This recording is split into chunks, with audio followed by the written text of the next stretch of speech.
I like it a lot. I think I have a good amount of impact on the rounds. But we have to like it doesn't matter how much impact I have. Like we have to win, right? So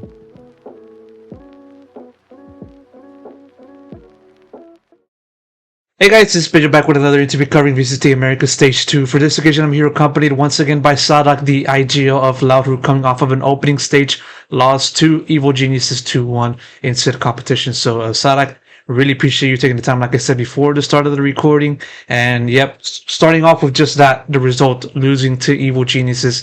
Just want to ask you about what you're feeling right now, immediately after that encounter.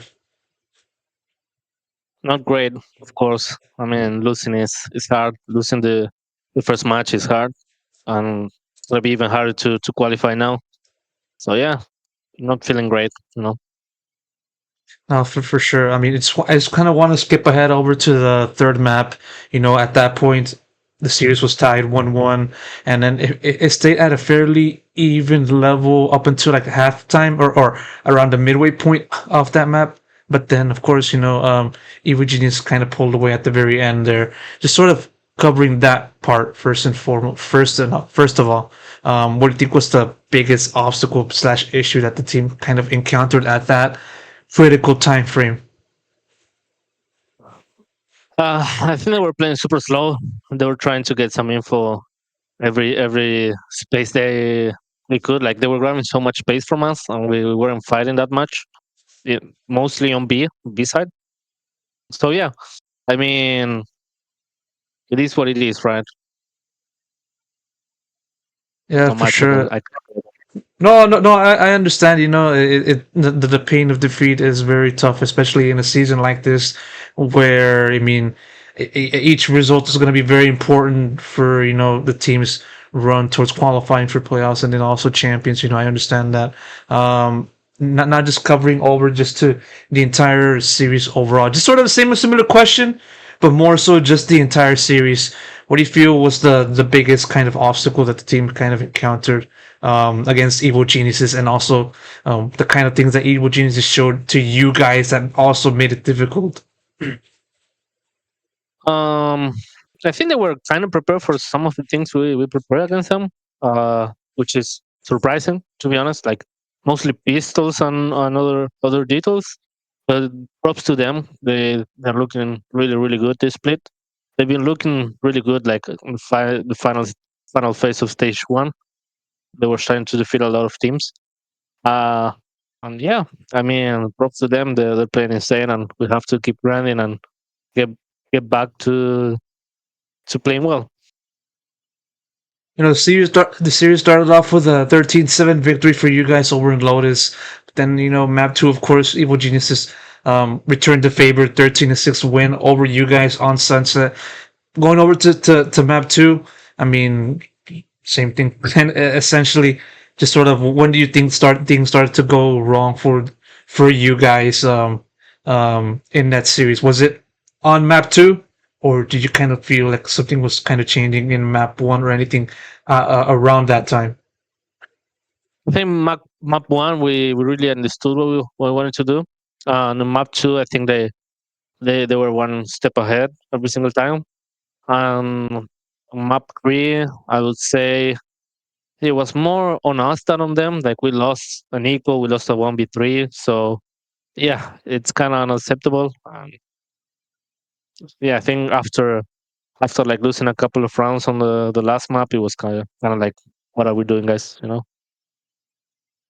Yeah, I can understand, the sense of frustration for of that. Now going over to just preparation, just you kind of mentioned a little bit about how EG kind of anticipated a little bit of a few parts of your team's game. What exactly was it that Evil Genius anticipated that kind of just made it also that even more difficult for you guys to kind of overcome from your point of view? As I said, I think they were like expecting some things like one step ahead of us. Like even in the pistol, like the pistol on sunset attack, I felt that. Like usually that pistol always goes well with us, but like Neo was anti-stand, so it was kind of like it was rough. It was rough, and yeah, I mean, I don't know what else to say. Like they're playing good. They knew what we wanted to do. And yeah, Now with this result, now you guys are sitting with, I believe, a 3-3 record or 2-3-4 record. You can correct me if I'm wrong there. Um, just sort of how difficult do you feel on the team? Is it going to be now for the team to kind of just start a run and just try to make playoffs despite starting off with a loss today? it's gonna be hard. I think we can still make it, but we're gonna have to win every single game we have ahead of us. And yeah, I mean, first we have to earn it, then we have to conquer it. You know, like first we have to earn it. We don't earn playoff yet. We don't earn being in champs yet. So we have to keep practicing and be there. You know. Yeah, for sure. Just doing a quick correction, it was 2-4 right now for you guys with that overall record. So moving on from that, of course, quite a few things happened for this Loud team since the end of stage one, falling out in the first round of playoffs to now. Of course, you focusing on yourself, going over to the duelist role. I mean, on that, how do you kind of view your performance on that role specifically? Because I believe it's the first time you ever been put on that kind of role, primarily speaking. Yeah, primarily, yeah. I used to play race a little bit a while back in some maps. But this is my first time being a solo duelist, and it's good. Like I like it a lot. I think I have a good amount of impact on the rounds. But we have to like it doesn't matter how much impact I have. Like we have to win, right? So individually, I think I'm feeling good about it. We have to keep going and pushing harder and harder. You know. What do you feel has been the biggest adjustment you had to make from that your usual roles in the past to now just being more entry frag and stuff like that, just being the leading force in just the team's offense and stuff. So the bigger part or the biggest change I had to make is leaving more talent to other people because I have to focus much more on being able to go fast on up front and do these defaults, aggressive defaults. So talent has been like different for me because I don't much call as I give information. So we do a good call, like the other guys do that. So yeah, that has to be the bigger adjustment. And for the other part, like I used to play a lot of K or a lot of these kind of characters that go like in front of everyone. So it's not that big of an adjustment per se. So yeah, I mean that would be the biggest one. So just calling right, just kind of communication right, right? Yeah, it's more like they have to like my team has to call a little bit more because I'm not able to, in most occasions to like call out what the second step to be or the third step to be. Yeah, I understand it because I feel, when I saw the announcement was made, I assumed, I thought in my head that it would be very difficult for you to kind of do your usual stuff, but also just being the duelist. Because of course, I mean, you gotta also see information, take in information, and then distribute that towards the rest of the team. And yeah, like, and that said, when it comes to you kind of relaying that information to the rest of the other to the rest of your other teammates within the squad, how does that then kind of work, calm speaking, calm wise, within the team? So I'm giving more information to my team, like this is happening here, this is what we can do. The decision is more towards the initiator, mainly Kawan and Les and Pancada a little bit more. Um, because like sometimes I have to like stay focused on my crochet. If they do something aggressive, I have to be prepared or something like that. So I don't get to see the minimap as much as I used to. So and even pay attention to most of the information, So yeah, that has to be the biggest change. I'm more towards like a supportive comms guy now. I'm not like the main guys saying what we're gonna do and stuff. Although it's been one match since, or although it's been one match that you competed in this new role, do you feel it's like even difficult to even more difficult compared to your usual IGLing duties? If it was more difficult, what? As in like, your current role as a duelist, do you feel it's much more difficult from your past role as an IGO, not being or being a more of a supportive role? That's what I'm trying to say. No, I think it's easier to be honest because I don't have to think as much, so I can rely more on my aim and more on like doing things fast. So yeah, I think right now my job is a little bit easier than it used to be because before I had to do a lot more calling, a lot more. How can I say it? I'm more prepping in a way against team with face. So now I'm not doing that as much. I'm preparing in other ways, like just being aware of what I'm doing, what I want to do. For example, on Lotus, we got a lot of good rounds from me.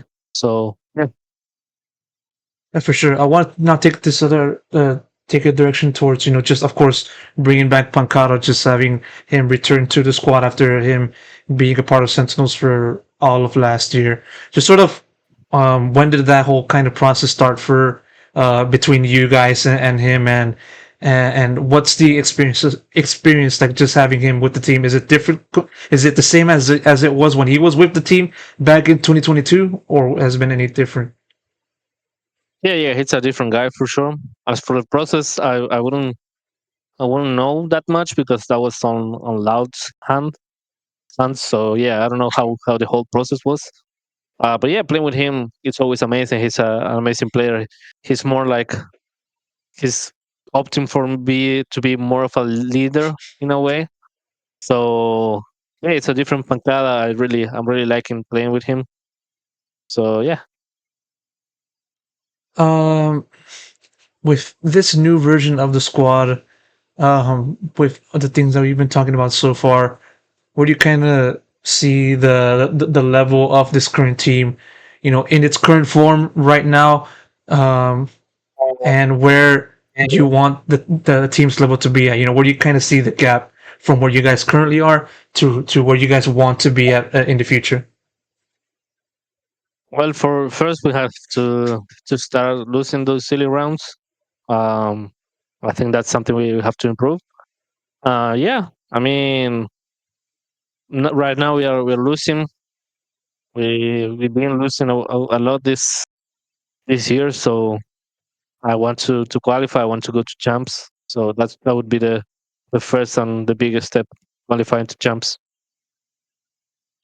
One more question before I wrap it up. Again, qualifying for champs, where you kind of see, or how much of a bigger obstacle do you feel, qualifying for this year's champs is compared to last year's? Because of course, last year we've seen similar instances of Loud struggling, but you guys were able to come back and just finish off on a strong note in champions, fourth place or third place, my bad. And where do you kind of see the difficulty for this year's run? I think it was different because last year we only had to win one split.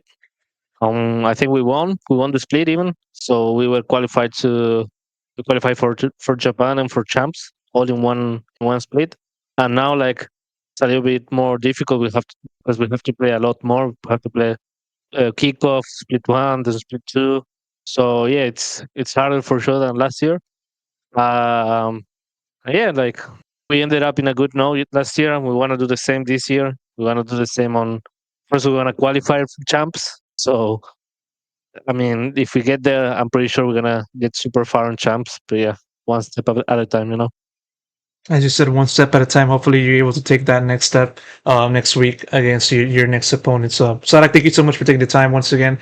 Sorry for the loss, but really appreciate you just doing this real quick. Best of luck for you in the future. Yeah, thank you.